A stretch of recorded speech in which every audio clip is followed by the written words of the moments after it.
전국 아파트 값이 25주째 연속 하락세가 이어지다가요, 지금 32주째 올랐습니다. 그런데 이번 주 33주째는 보합으로 전환이 되었습니다. 자, 33주 만에 보합으로 전환이 되었습니다. 이번 주에는요, 서울 지역, 수도권 지역, 경기 지역 모두 상승폭이 축소가 되었습니다.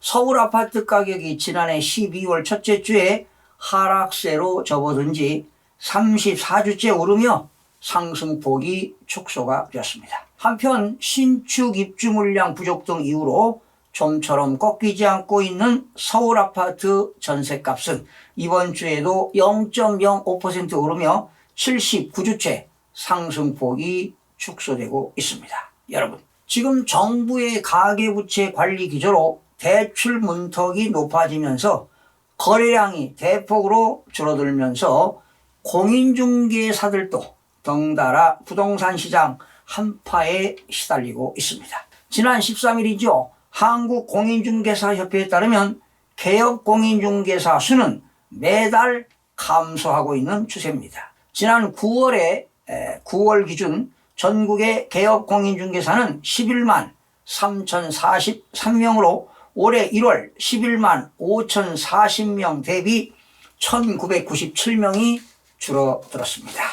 이는 신규 대비 폐업, 휴업하는 공인중개사 수가 더 많아져 전체 공인중개사 수가 순감하는 데 따른 수치라고 보시면 되겠습니다. 특히 지난 9월을 기점으로 부동산 거래량이 줄어들면서 공인중개사들도 힘든 보릿고개를 맞이하고 있다고 주장하고 있습니다. 정부가 급증하는 가계대출을 잡고자 2단계 스트레스 DSR이죠. 총부채 원리금 상환 비율을 시행했을 때와 맞물립니다. 2단계 스트레스 DSR 시행으로 대출 한도가 줄어드는 효과가 발생하면서 주택거래가 감소했다는 분석이 지배적입니다. 실제로 서울 아파트 매매 거래량은 지난 7월에 9,142건으로 정점을 찍은 이후 지속적으로 하락세를 보이고 있습니다. 지난 8월에는 6,424건, 그리고 9월에는 3,052건 거래량이 크게 줄었습니다. 반토막이 났습니다. 지난달 매매 거래량도 12일 기준 2,915건으로 집계가 되었습니다. 일부 은행에서는요, 현재 비대면 창구를 막아둔 상태이며 이에 따라 매매뿐만 아니라 전세 대출마저 제한적으로 시행하고 있는 상황입니다. 그러니 이렇게 대출을 규제하다 보니까 전세도 줄어들고 그리고 매매도 줄어들고 있는 실정입니다. 자, 그러면 전국 주택가격 동향을 살펴보겠습니다. 한국부동산원이 2024년 11월 2주입니다. 11월 11일 기준으로 전국적으로 0.00 보합이 됐습니다. 전국 주거아파트 매매가격은 지난주는 0.01 대비 보합으로 전환이 되었습니다. 수도권은 지난주 0.05에서 이번 주 0.03, 서울은 지난주 0.07에서 이번 주 0.06 상승폭이 축소되었고요. 지방은 상승폭이 확대됐네요. 지난주 마이너스 0.02에서 이번 주 마이너스 0.03 하락폭이 확대되었고요. 5대 광역시도 확대되었네요. 지난주 마이너스 0.03에서 이번 주 마이너스 0.04, 세종 지난주 마이너스 0.08에서 이번 주 마이너스 0.04, 8개도 지난주 마이너스 0.01, 이번 주 마이너스 0.01 하락폭이 유지가 되었습니다. 시도별로 살펴보니까요, 경기는 0.0이 올랐고요, 울산 0.01, 충북도 0.01은 상승했고요, 인천 0.00, 그리고 전북과 전남 0.00 보합이 됐습니다. 대구는 많이 떨어졌어요. 마이너스 0.08, 제주 마이너스 0.05, 부산 마이너스 0.05, 충남 마이너스 0.03 등은 하락이 되었습니다. 서울은 지난주 0.07에서 이번 주 0.06 상승폭이 축소되었어요.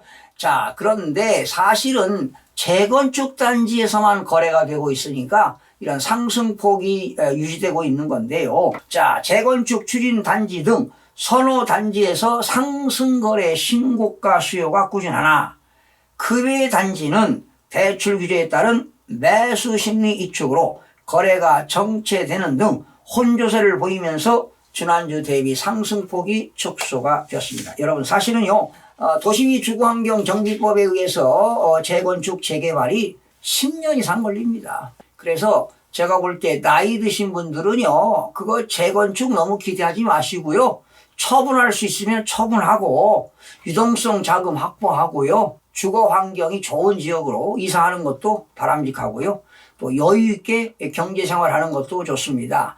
그리고 재건축되게 되면 추가 부담금 내야 되잖아요. 어려움이 정신적으로 많이 고통이 당하니까요. 어쩌면 처분하고 일찍 새로운 인생 설계하는 것이 인생에 크나큰 도움이 되지 않을까 이런 생각을 해봅니다. 저 같으면 그렇게 하겠어요. 강북입니다. 14개구 0.05% 올랐습니다. 중구 0.10%는 신당동과 흥인동, 역세권 단지 위주로 올랐습니다. 용산구 0.10% 올랐는데요. 이천동과 한남동 위주로. 종로구 0.09는 명륜 2가 무학동 중소형 규모 위주로 올랐습니다. 성동구 0.09는 성수동과 옥성 주요 단지 위주로, 광진구 0.09는 광장동과 자양동 위주로 상승이 되었습니다.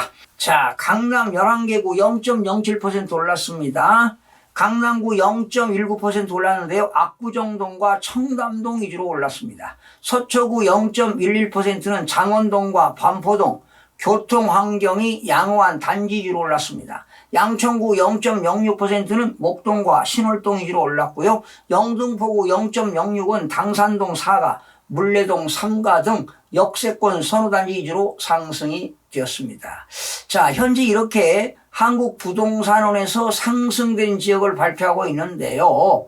지금 주택가격이 심상치가 않습니다. 이제 다시 보합해서 침체기로 갔다가 내년 상반기까지 계속 하락할 수도 있기 때문에 여러분들 지금 절대로 지금 매수하는 타이밍이 아님을 유의하시기 바랍니다. 인천입니다. 0.02에서 이번 주 0.00 상승해서 보합으로 전환이 되었습니다. 서구는 0.08 올랐네요. 정주 여건이 양호한 가정동과 청라동 위주로 올랐습니다. 부평구 0.03%는 갈산동과 상곡동, 역세권 위주로 상승했고요. 남동구는 떨어졌네요. 마이너스 0.05는 만수동과 간석동, 구축 위주로 떨어졌습니다. 연수구도 떨어졌네요. 마이너스 0.04는 연수동과 동춘동, 구도심 위주로, 동구 마이너스 0.02는 송림동과 화수동 위주로 하락하며 인천 전체가 상승해서 보합으로 전환이 되었습니다.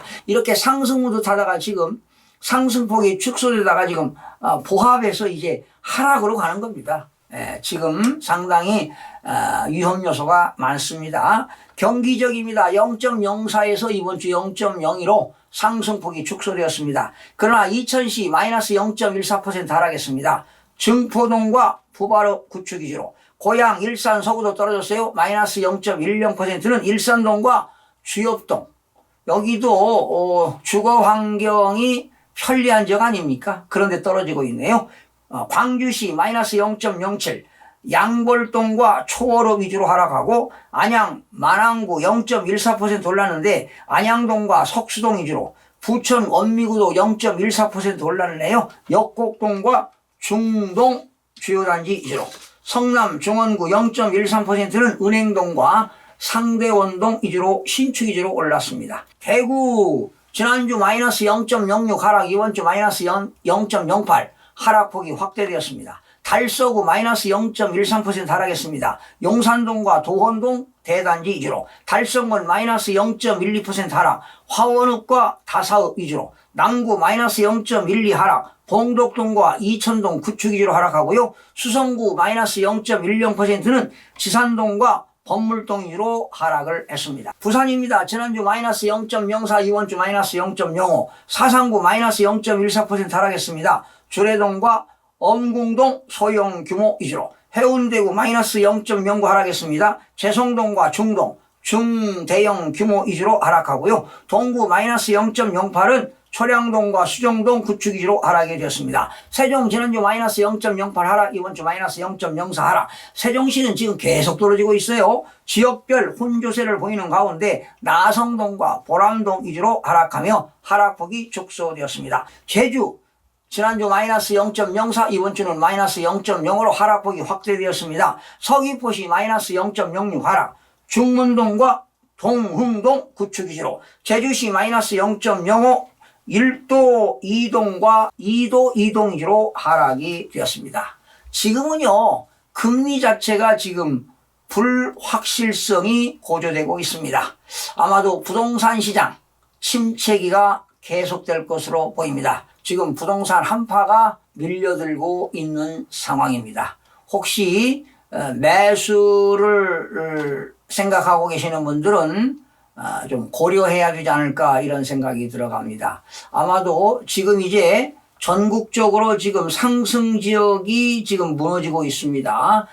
올 4, 4분기 거의 마무리돼 가고 있지요. 지금 계속 거래량이 줄어들고 있습니다. 매물은 쌓이고 있습니다. 그렇다면 가격은 떨어질 수밖에 없습니다. 내년 상반기까지 계속 하락하지 않을까 이런 조심스럽게 예상해 보면서 오늘 마치겠습니다. 시청해 주신 여러분 고맙습니다. 마음이 드셨다면 구독, 좋아요 꼭 부탁드리겠습니다. 고맙습니다.